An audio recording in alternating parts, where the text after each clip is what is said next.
Thank you guys for allowing me to take some of your time today. I hope after this speech I can influence some of your opinions. Today, I would like to talk to you about the importance and benefits of recycling.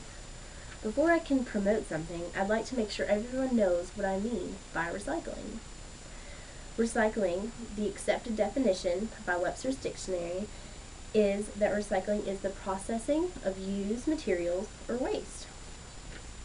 Then, turning those materials into new products to prevent the waste of potentially useful materials. Also, it reduces energy usage, reduces air pollution, and water pollution. Now that you understand what recycling is, I would like to name some common household items that you can recycle yourself. Things normally recycled are glass, paper, metal, and plastic. Sometimes even textiles or electronics. Other recycling is done to salvage complex products due to their potential value. Greenpeace.org gives the examples lead from car batteries, gold from computer components, and the reuse of chemicals or elements. The EPA, or the Environmental Protection Agency, explains that recycling can be traced all the way back to 400 BC. Recycling has always been present in our lives, especially in time periods where resources were scarce, especially in the 20th century.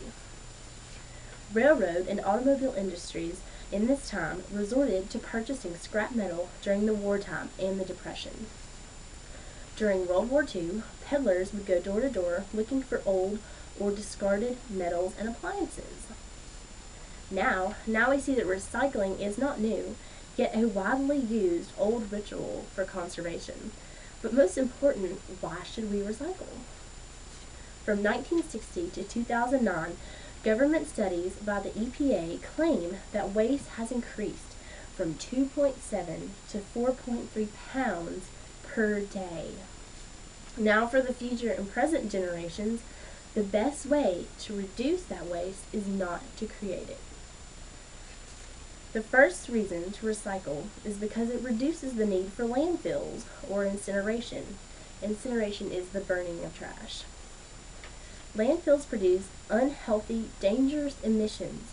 It adds to property value loss, and they're infested with disgusting bacteria. They strip the soil of its nutrients and release foul odors and bioaerosols, which contribute to greenhouse gases. The burning of trash or incineration was thought to be a good, quick, easy way to get rid of the waste. Until recently, it was revealed that the burning of trash breaks down the chemicals and emits their remains into the air. Also, most of the metals that were being burned were unable to be broken down by this method. The metal is instead turned into a dangerous form, then released into the atmosphere or environment. 243 million tons of waste was generated in the last year in the United States. Where is all that going? Eventually, it's going to pile up.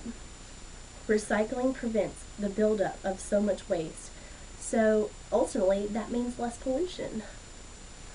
By recycling, you are drastically reducing the amount of garbage and not adding to those landfills.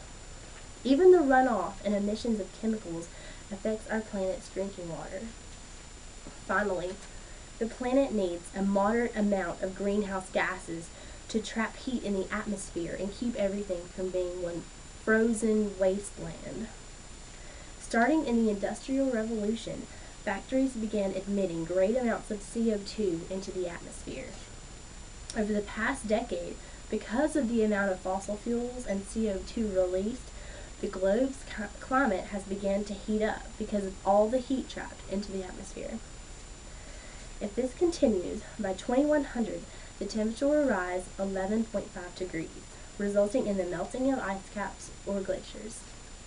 All these things are affecting you and the rest of the planet. You alone can help the planet and make a difference. Now that you know about recycling, its benefits, and the problems of not doing it, what are you going to do? Make a trip to your local recycling center. They'll provide you with proper bins to begin making a difference today. Thank you guys. I hope this was educational and eye-opening.